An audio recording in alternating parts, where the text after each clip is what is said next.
for the pathways should become available this afternoon, we think at 1 o'clock. So probably right after this presentation, you'll be able to look for that on the IRCC updates for programs. So it should be listed there as soon as it's available. And I would encourage you to go and look at those guides after this presentation if you're interested. So we'll go on to the next section, and we're going to just be talking briefly again about the eligibility criteria for the international graduate pathway. So we turn the slide over, you'll see the number one requirement for this pathway is sort of obvious, and it's that you've completed a program of study from a designated learning institution. So a lot of you probably have recently graduated or graduated in the last few years. To make use of this program, you need to have graduated or completed that program after January 2017. You'll need to have a degree from a program that was at least 8 months long in duration, or a degree or diploma or certificate of completion from a listed skilled trade, sorry. And I'm going to talk about those after this slide. So you can also have more than one diploma or certificate or attestation, but there's certain criteria there. So each program has to be at least 8 months long, and the combined length of the two programs that you're putting together has to be at least a 2-year credential or 16 months. If you're looking at vocational studies or vocational specialization, each program has to have been at least 900 hours with a combined 1,800 hours. So that's the first criteria. But if we think about, and we turn the slide here, to talking about if you're using a diploma for a skilled trade, it's important that you look to what skilled trades count. And on the next slide here, I have outlined, you know, in the actual policy itself, there's a big long list of all the different types of skilled trades that that will qualify for this. So that's education in those skilled trades, and it covers a lot of different trades. So industrial trades, construction, maintenance, operation trades, agriculture, chefs, cooks, butchers. So really what's important is that if you're relying on a diploma, you want to make sure that it is education in one of those skilled trades.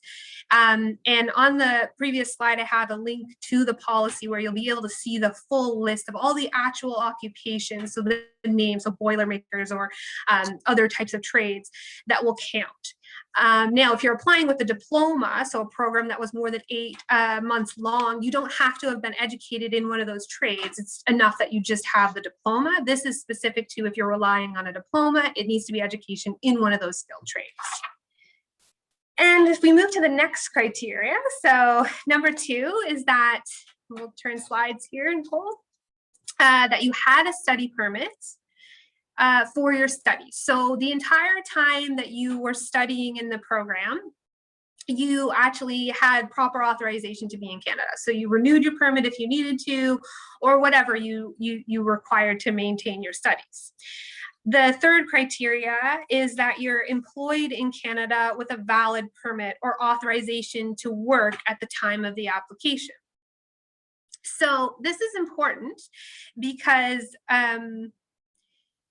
it doesn't matter what the job is, but you need to have at least some sort of work that you're pursuing. So you have a job offer or you're currently working, but you have to make sure that you're authorized for that work. So in some cases, maybe you've been working on a study permit up until now, but for some of you, maybe you've moved on, you're on a postgraduate work permit. That's fine. One thing that you want to be careful about is that if you've just completed your studies and you want to make use of this program, and you've received your letter of completion, you're going to want to actually apply for your postgraduate work permit right away or before you make this application, because you want to make sure that you maintain your ability to keep working in Canada. So as soon as you apply for your postgraduate work permit, you're actually able to continue working, as most of you know. So that's really important here, that you maintain that status and ability to work. Now, again, what job you're in doesn't really matter according to what we know right now. You just can't be self-employed. So Nicole, I'll get you to move the slides forward. And one more. We're on number 4. So the fourth criteria is that you meet the Canadian language benchmark level 5 for each of the 4 language skills. So that's speaking, listening, reading, and writing. And as many of you will be familiar with, you have to be assessed based on approved tests. So these would be the IELTS general testing or the CELPIP general test. Sorry, IELTS general training or CELPIP general test. So what's important about your test results is that they have to be less than 2 years old at the time you make your application and it's received by immigration. So for some of you, you may have taken a test, and if you have a test that was taken in the last 2 years, then you can use that test. If you don't have that test, you're going to want to consider whether you want to apply or not, right? Because you don't have one of the pieces that's going to be required. And if you don't have the test results to prove that you meet this level of English, your application could be rejected. If we move on to the fifth requirement, it's that you live in Canada with valid status and that you're physically present in Canada at the time the application for permanent residence is received and when it's approved. So the idea is that you're staying here and you maintain your status and you're physically inside the country at the time of submission and at least when it's approved as well. So important in this is a recognition that you will be required to maintain your status during that period of time. So it may be that you need to make sure that you get your postgraduate work permit, or maybe some of you are studying in other areas and you have a study permit that allows you to work, but you have to make sure that you maintain your status. And what I always tell clients is, just because you've applied for permanent residency, that doesn't give you status. You have to maintain that temporary document. And in the case of this program, it's likely going to be some sort of work permit. And the sixth criteria is that you intend to live in a province that is not Quebec. So as long as you're interested in staying maybe in New Brunswick or the Maritimes, then that program will be a fit for you. Seventh requirement is that you're going to have to submit the application online and use all the different forms that the government is requiring for the program, and that you submit all the supporting documents. So again, we don't have the guidance yet, and I keep looking to see if it will update, but it hasn't yet. But the government will provide a package that will give you information about the program and list the documents that you need to submit in support of the application, and also all the forms that you're going to have to use. So what we know so far is that it's going to be done through an online portal, and you're going to use your email address to sign up for the portal and then get some sort of password to be able to then go in and upload all the documents. So that would be forms. Some of them will have to be signed. Some will be electronically signed. You'll have to read the guide to make sure that you know which is which, and all supporting documents. So it's important to have everything when you submit your application, because if you're missing documents, it's possible, again, that your application could be rejected. And the final requirement, of course, is that you're otherwise admissible to Canada under the Act and the regulations. So this means, like, for any kind of PR application, the government is always going to be looking for, your background, your medical admissibility, making sure that all of those line up. And that's separate and apart, really, from the pathway requirements, but is always going to be a constant requirement. So if we move to the next section, Nicole, we're going to ask ourselves, okay, great, how am I even going to make this application? And so on the next slide, I've outlined what I know so far. Again, it's going to be an application that's submitted online. So you're going to upload documents through a new portal. So it's going to be a different thing that you haven't used before, because in the past, you've probably used the immigration portal for individuals to submit your study permits or maybe your work permits. But supposedly this is going to be some sort of separate portal that you're going to use to upload and apply for these pathways. Again, you'll upload all the forms and documents as listed and required by the government. They should have that guidance published today. You're going to have to sign the forms or press verification. You know, some of them will have barcodes at the end, and then you'll electronically sign the application and confirm that everything is honest and truthful when you submit the application. One thing to note is that you'll want to include any dependents. So if you have a spouse or children and they're going to be accompanying you to Canada, they'll have to submit information and documents as well. So remember to include them if they're accompanying. Even if they're non-accompanying, on most permanent residency applications, you have to provide information and documents about them. I always tell my clients, make sure you disclose any material facts on your application. So be careful not to misrepresent, be careful to read all of the questions carefully. It's best to sort of explain any gaps or issues that you think might come up when they do your background checks. So if you had a period of time where you lost status and you had to restore, be upfront about it. Finally, you're gonna have to pay your fees when you apply. And we've been told that you have to pay for this one, the application fee and the right of permanent residence fee. So that's a little different because normally you'd pay the application fee and then the right of permanent residence fee later on during the process. So it's going to be a little bit more expensive where you have to kind of pay that right of permanent residence fee, which I think is around $500 for an adult upfront. So that's a little more costly than normal upfront. Finally, if we move to the next page, again, the application guide-in forms should be posted today, but based on, you know, other types of applications, I would encourage you, you know, to look at those if the guide isn't up by the time that we're done here. But generally, you're going to have a general application form. I've been told there's going to be an updated version of that form specific to the pathways. So that form is where you put in your personal information, list all of your dependents.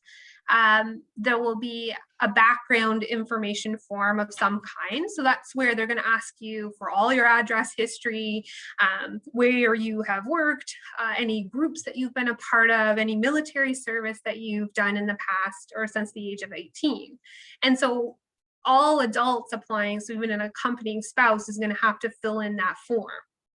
You're going to have to provide information about your international travel history and about your family. So sort of your mom and your dad and any brothers or sisters that you have, extended family like that. And that's all going to be part of the background check that the government is going to do, that they would do on any PR application.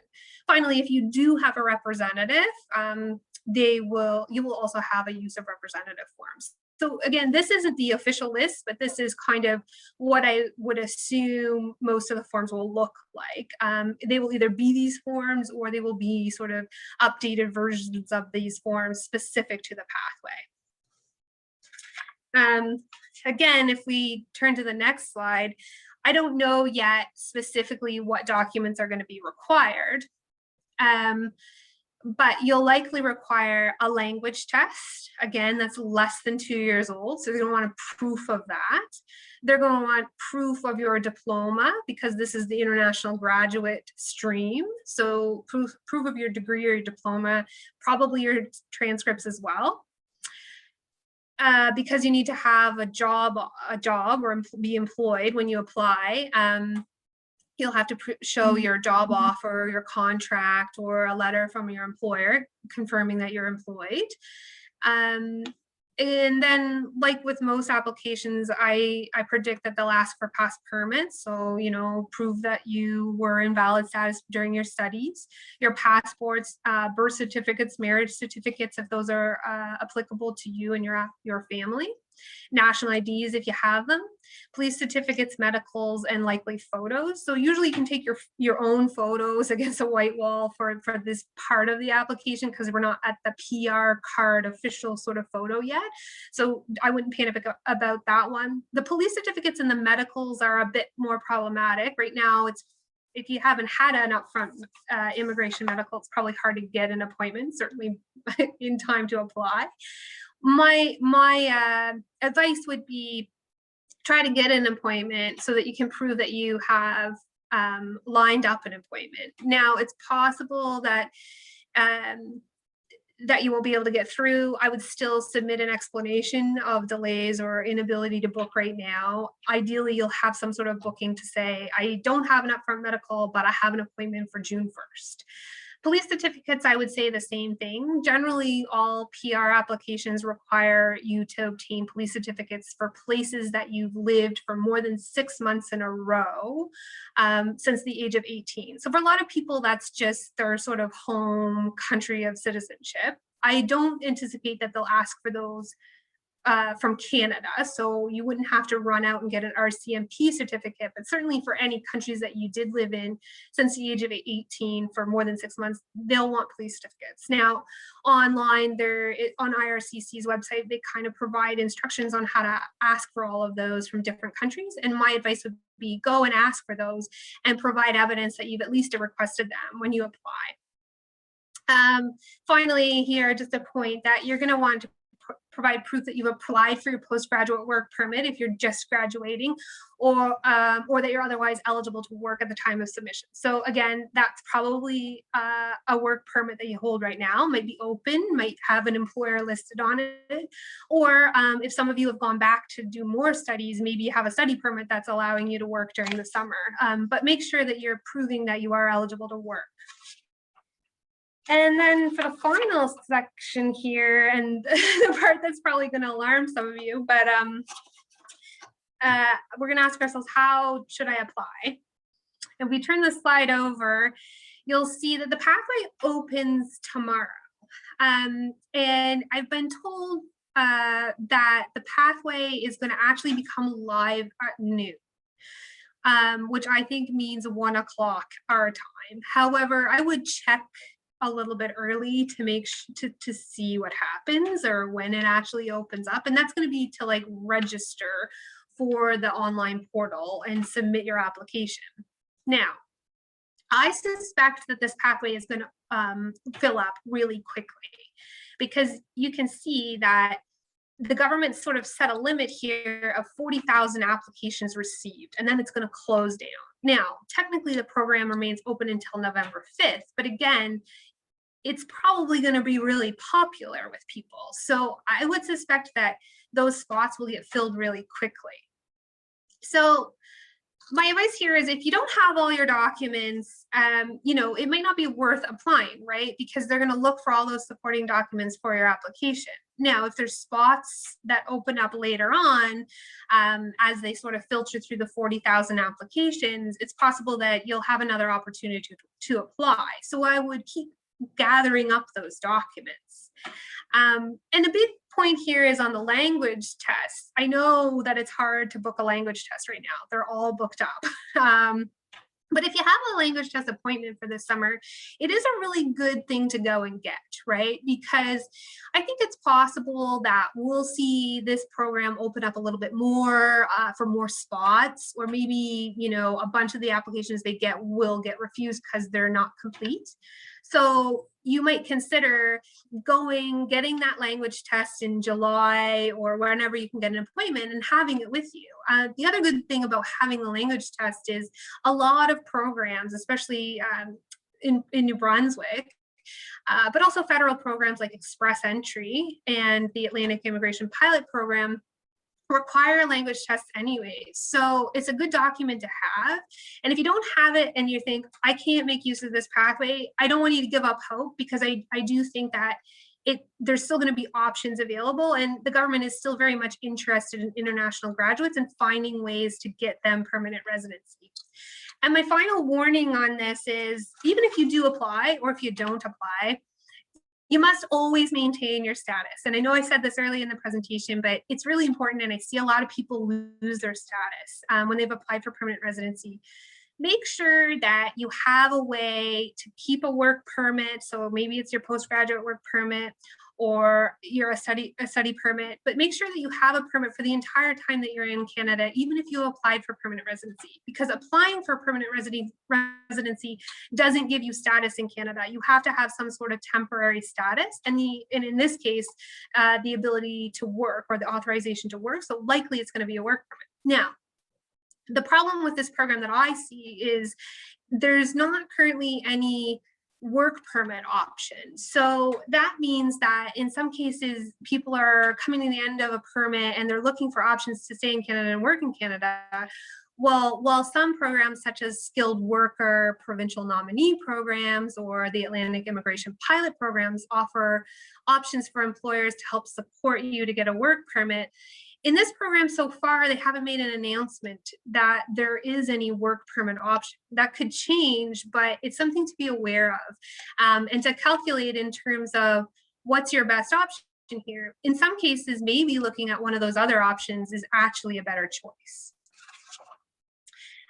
So that's kind of the international graduate program. If we turn to the next slide, of course, there's also the French speaking pathway. All the criteria are the same. So this is for an international graduate, but for them, they have to have at least a Canadian language benchmark level 5 in French. So that means they'll take the accepted French exam. And for that, there's no cap. So if you are francophone or you speak French well, and you think you can get that on a French exam, or you have that especially, I think considering that option might be a good option for you, at least to look into if you're confident in your French skills. Again, because there's no cap on how many applications they'll allow under that stream. Finally, if we turn to the last slide, I think, I want to just briefly talk about the other pathway.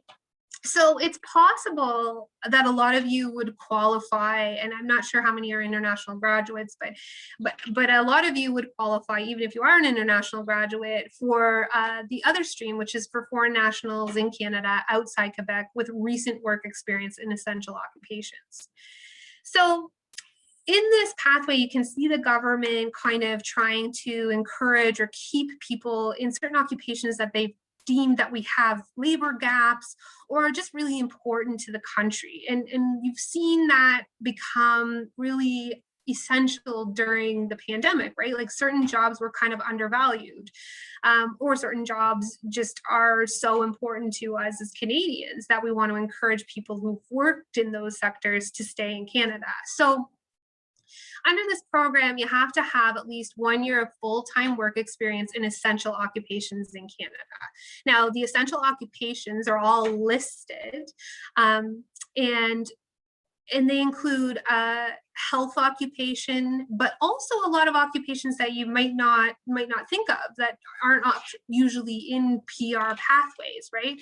So there's things like industrial, electrical, construction trades, material handlers, people that work in transport or heavy equipment operation, harvesting, retail, agriculture, food production. So have a look at that list and see if you have worked the equivalent of 1 year full time in the last 3 years in any of those occupations, because if that's true, then this might be a good pathway for you. Again, you have to have a language test. The level is slightly lower. You have to have a level 4 in each of the skills.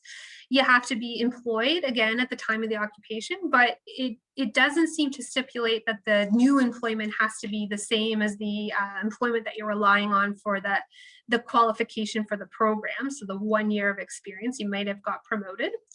You have to be physically in Canada and intend to live outside of Quebec. And finally, there is an intake cap on that one for 20,000 or 30,000, depending on what type of job experience you have.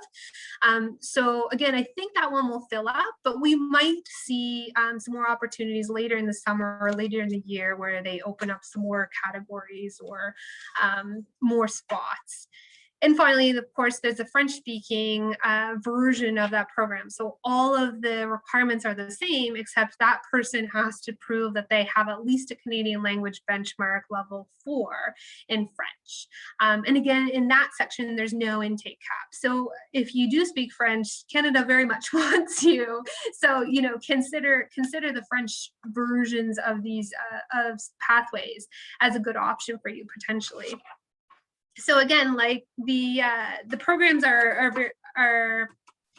they represent, the focus on Canada of keeping skilled workers, and we want international graduates to stay in Canada. They want people who have work experience in these types of jobs to be able to stay in Canada.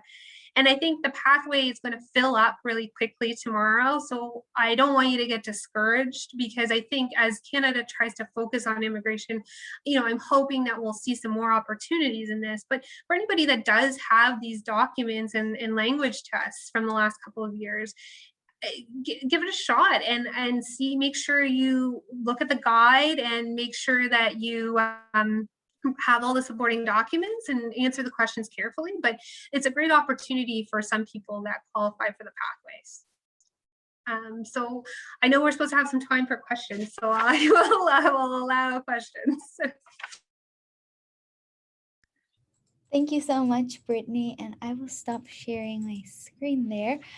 So we will allow for some questions. So if you have any questions, please type them in the chat box, and Doyen and I will be reading them out. And one of the first questions that I saw for you, Brittany, is, and I think that is, do you need to have a work permit to apply to this PR stream? So for the international grad one, if you need to be able to be authorized to work, right? Because you need to be working in Canada. So for a lot of people, that would be a work permit. That's the easiest answer. Now, for some people, maybe they've gone back to study, right? So on your study permit, you're allowed to work in the breaks, and you're allowed to work if you're a full-time student for 20 hours a week. And so they haven't limited it to only having a work permit to apply, but you have to have that authorization to apply. So that might be on a study permit, depending on your circumstances. If you're finishing your studies, again, you're going to want to have applied for the postgraduate work permit. If you don't have that permit in your hand, you're still allowed to work as soon as you've applied for the postgraduate work permit. So you would still be allowed to work. I would upload proof that you've applied for the postgraduate work permit. Perfect. Thank you so much, Brittany. The next question I have here is, do you know where I should book the medical exam? That's a really good question. So there's actually, if you Google IRCC panel physicians, and I could look right now, there's one in Moncton, there's one in St. John, and there's one in Fredericton, and I don't know their names off the top of my head, but they're designated physicians in New Brunswick that are allowed to perform those immigration medicals. And so you're going to want to book with them. So again, just Google IRCC panel physicians, and it'll let you search by your location. Thank you. The next question is, will we need to have a medical exam done before we apply, or can we book an exam after the application? So not having seen the actual guide and document requirements, I can't answer for certain. I suspect that they will want a medical exam, just because they're trying to they're saying that they're going to get sort of priority processing. I think that it's understandable in the current context, especially that you might not have had your medical exam yet. My advice would be, on that particular document, and I wouldn't do this for other documents, but on that particular one, I would try to book the appointment and provide proof that you've booked it, and ask for them to hold the application until you have your booking. I can't confirm that that will work 100%, but that's what I would do. Thank you, Brittany. So I'm looking out for the next question. How long would it take to get the PR through this process? And I know this is a difficult one, as we don't have the information. Yeah, so they haven't announced that. All that they've said is, these programs are a priority for us. So if we look at other similar programs, Express Entry is generally a really fast program, but they're delayed a little bit because of COVID. So there's certain restrictions. IRCC is not in all their offices at full capacity. So I think those programs are priority processing. In normal times, they're 6 months, but right now they're at least 10 months. So I would anticipate, it might take at least 10 months.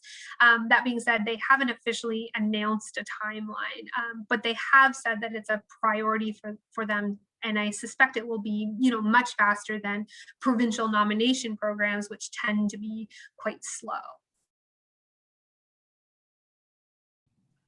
Um, so the next question is, what if all our job history doesn't fit in the application IMM 5669? Good question. So whenever I have a situation where not all my, residence history or my work history will fit in the form, I would always just create a new chart on a blank piece of paper, and you'll upload that as a document, and put on the top of it what form it is, and put a title on it, list of employment continued or whatever it is. But don't be afraid to, if you don't have enough space on the form, always provide a piece of paper with the information on it. And that goes for, if you want to provide a longer explanation for something, feel free to do that. Thank you. The next question is, can I apply using offer letter with joining date of next month? That's a good question. Technically, they want you to be currently employed. But if you're finishing your studies or there's some reason why you can't start right away, it might be worth trying to apply with that. Certainly, if you're like authorized to work right now, if there's a reason why you can't start right away, like there's a training program or the job is seasonal, maybe, I would provide an explanation with it. It's not certain to be accepted, but if it's within a reasonable time, it would be worth considering applying, I think. Thank you. The next question is, can we apply with confirmation of completion for our degree or with an actual degree? Yes, I think you could apply if you only have your confirmation of completion letter. I would still consider applying because that does mean that you have the credential. Now, on the checklist, they may ask for the diploma, right? So if you don't have that yet, I would always provide an explanation. I don't have my diploma yet, but here's my confirmation from the university that I have obtained a degree or diploma, and provide the letter. So it's always about like explaining the situation. I think that seems reasonable, and most officers would understand you have the requirements to complete the program and obtain the diploma. So if the school has said, yes, you have completed the program, you're receiving the diploma, that should be reasonable. Given the timing of this, they should know, there'll be a lot of people that are just finishing up and have just received their confirmation of completion. Thank you, Brittany. So the next question is, am I allowed to apply for this program when I'm already in the process of express entry program? And do we need a proof of fund? So they haven't mentioned proof of funds. And I think that that's probably because the expectation is that you're already here kind of settled. So you might not have to prove that you have enough money to settle here, right? Because you've already been here for a while. Also, you have a job, so you should have an income coming in. I would be surprised if they listed proof of funds. Again, I haven't seen the checklist, but it hasn't been indicated in the policy that it's a requirement. In terms of your express entry, if you only have a profile and you haven't been invited to apply yet, there's nothing that would stop you from trying this program. If you have applied for express entry, at some point, you can't have two applications going forward at the same time. So at some point, you'll want to withdraw one of them. But there's nothing to prevent you from applying for this while you are also interested in express entry.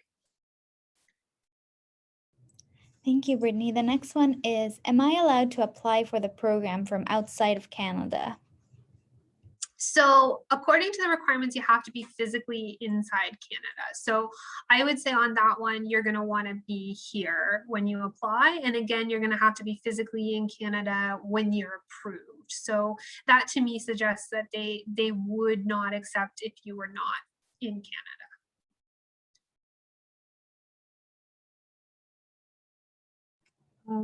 Thank you, Brittany. So the next question is in Russian, but I translated it to English.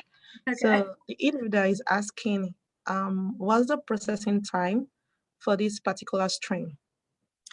Yeah, so again, I'm not sure on what the processing time is going to be. They're saying that they're prioritizing the stream, but everything's a bit backed up and they haven't given us a particular number of months. So generally when they try to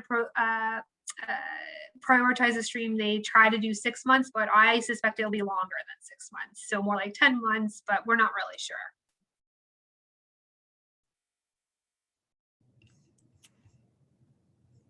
So thank you, Brittany. So the next question is, I do not have the medicals done yet, but I booked an appointment as soon as I knew this existed.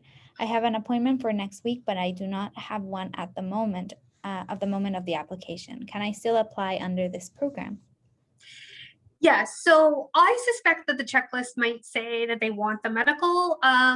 If you have an appointment booked, I still think it's worth trying to apply. And I would provide evidence of when your medical is and a note saying, this was the soonest I could get in for my medical appointment. I will be going on whatever it is, like May 14th. So I wouldn't not apply just because you don't have that particular document if you've been able to book an appointment, especially one so close to the time period. Thank you. The next question is, I have experience that is less than 1 year, but have worked 1,560 hours. Would the person still qualify to apply for this? So I think in this one, we're talking about the temporary essential worker experience, right? So what we need to add up is if you have the 1,560 hours over a 3-year period of time. So even if it's part-time experience over, longer than a year, as long as you can prove you've got the equivalent of 1 year of experience, then you would be eligible to apply. Again, experience in one of those essential service areas that they've indicated. Thank you, Brittany. So the next question is, if I already have a provisional support certificate, but I've not yet applied for a PR, can I apply for this program? You could, you definitely can. There's nothing that would prevent you. I would be careful only if your work permit is tied to your nomination certificate, because then if you don't follow through on your nomination, then your permit is in jeopardy. But certainly if you just have been nominated and you haven't submitted anything, there would be nothing to stop you from applying for something else. Thank you, Brittany. The next question says, can I apply if I have 1 year of work experience in Canada, but only half a year as an essential worker? So the requirement is that the experience be in one of these sort of essential jobs. So unfortunately, if you've got 1 year of experience, but not 1 full year of experience in one of those jobs, you would want to look at another option.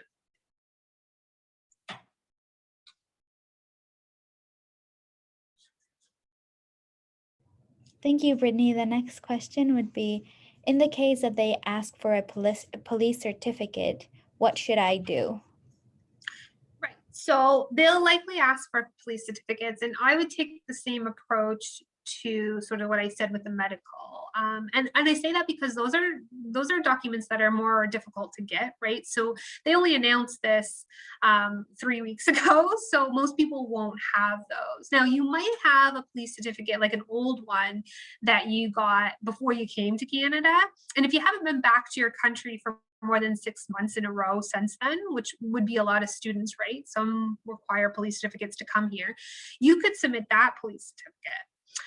But what I would do if you don't have any police certificates, or if you only have one that's really old and you have them back home, I would, again, apply for your police certificate and try to get proof that you've applied for it. And then in the section where they're asking for the police certificate, I would upload proof with a note that you've asked for your police certificate. Now, again, if they become really, really strict, you know, they may reject applications just, you know, because they're just inundated. But I suspect that they may be reasonable on police certificates, because getting them, especially during COVID, it's slow and it is delayed. But if you've made the effort to apply for it, then that is a sort of a justification for why you don't have it yet. Thank you, Brittany. So the next question is, where can we get the upcoming guideline at around 1 p.m.? There is no indication on IRCC website. Yes, so that's a really good question. The website that I'm looking at, that I'm hoping they'll post it under, is if you Google program delivery updates, IRCC, there's actually a page where they list all of their updates. So sometimes they're programs, sometimes they're you know, stuff you don't care about necessarily, but they should have an update there. And that's the page that I keep refreshing. Thank you so much, Brittany. The next question I have here is, can someone that studied an 8-month program apply and currently working with a job offer, but it is not in a designated course of study at the moment? Sorry, so what, an 8-month program? So the question is, I think there's 3 different parts. So I think the first one is that someone that has been through an 8-month program that is currently working with holds a job offer and is no longer studying. So would this person would this person be eligible? Yes. So if your 8-month program, if you completed that program and it was a degree, so you went to UNB or something, then you would be eligible, right? Because you're going to show you got your degree from your program that was 8 months or longer.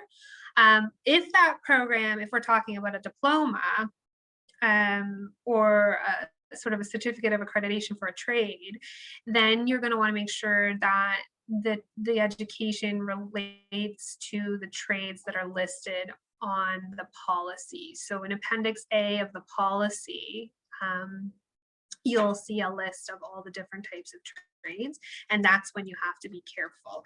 If you're currently working, you've got a job offer, then you're checking off that requirement of the program. Thank you, Brittany. And so the next one is, do I need to book a medical exam for my accompanying family members? That's a great question. So yes, any family member, so anyone that's coming with you is going to have a medical as well. So when you make your appointment, you'll make an appointment for your spouse or your common law partner and any children that you have. Thank you. And I should mention there too, spouses that are like over the age of 18, probably most of your spouses, they'll also probably need police certificates. That's a general requirement. Thank you. The next question I have here is, how old can a police certificate be? Okay, so that's a good question. Some IRCC websites they want a police certificate that's less than a year old. However, they will also accept a police certificate if you obtained it after you left the country or right before you left the country, and you haven't been back for more than 6 months. So let's say like 2 years ago, you were going to apply for PR and you got a police certificate, you were in Canada, and it covers the complete period of time you were in the country and you haven't gone home since that time period, and you haven't been there for more than 6 months in a row since that time, they should accept that police certificate. I have had officers ask for an updated one sometimes, but in theory, the police certificate should still be valid. There's not really an expiry date. Now, sometimes you'll notice, depending on the country, they will have an expiry date on them. Some only last for like 6 months or something. Generally, again, they're good for a year, or if you haven't been back there since you got that police certificate. To be careful, I normally tell clients, apply for an updated one, but don't shy away from providing your old one and an explanation that you haven't been back to that country. Okay, thank you, Brittany. So the next question is, does graduates need to have one full year work experience at the time of applying to this program? No. So the graduates stream, right? The primary criteria is that you are a graduate and you have that certificate or diploma. But you have to have a job, offer. So you're gonna be working in Canada, or you are currently working in Canada. But unlike the essential services stream, you don't have to prove that work history. Thank you, Brittany. And the next question I have here is, with a work visa, applying for this program, what is the minimum education I need to have? With that, sorry, can you repeat the question? Yes, it says, having a work visa, applying for this program, what is the minimum education I need to have? Great question. So for the essential services pathway, they don't actually list any minimal education. So I would be surprised if on the checklist they all of a sudden included some sort of requirement to provide education information. As far as we know right now on the policy, that essential services one, so the one where you've got the 1 year work experience in a particular job, doesn't list any required education.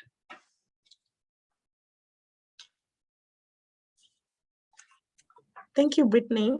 So the next question is, so 1.5 year police certificate, if a person didn't go back home and was in Canada from last year, okay, it's tricky. So I guess the person is trying to ask, okay, if she has a 1.5 year police certificate and didn't go home at all, didn't leave Canada, is that fine? Can she still use the certificate that she initially came in with, or she needs to apply for a new one? So in that case, I would use the one that you have, but I would apply for a new one to provide to them in case they ask for it. There is a tricky situation where sometimes you'll get a police certificate and then it takes a while before you actually come to Canada, and they can be a bit sticky about that. If you, your police certificate only gave up to, say, March 1st, 2019, but then you didn't come to Canada for a few months, they can be sticky on that point. So I would suggest applying for a new one in that case. But I would provide your old one and evidence that you've applied for a new one. Thank you so much, Brittany. The next question I have is, a 16-month education credential accepted in the student stream? Does it need to relate to any particular NOC, or must it be specific, towards a specific area of study? So if we're talking about a credential that's not a degree for an 8-month-long program, then that's where we're looking for the relationship to, the National Occupation Code. That's how they're listed out. So whatever the trade was that you took that was 16 months, that's where you're looking for those to be associated with the trade. Thank you, Brittany. So the next question is, I just finished my program last month. Can I still apply to this program, and what are the requirements? So that's the first one. And the second one is, do I need to be working before applying? So if you just finished your program, then you are eligible if you meet all the other requirements, because you've completed your studies, right? So again, you probably have a letter proving that you've completed the studies. You might not have your actual diploma in your hand, but it shouldn't prevent you from applying since you've completed the necessary studies. So I would still suggest to you that you be eligible. In terms of the work question, I'm just going to wanted to look at the exact wording of the policy, but it's a bit more of a tricky question. If you're eligible to work and you've got a job offer, you're in a bit of a different situation. But the idea in the program is that you actually are working in Canada with authorization. So if you have a job offer, it would be ideal if you could start right away. If that starts like next week, I think it's a little bit of a different justification than if you've completed your studies but you don't have any job offer, right? Because one of the requirements is that you're employed in Canada, and if you don't have a job offer, then you're not employed, so you're missing that piece.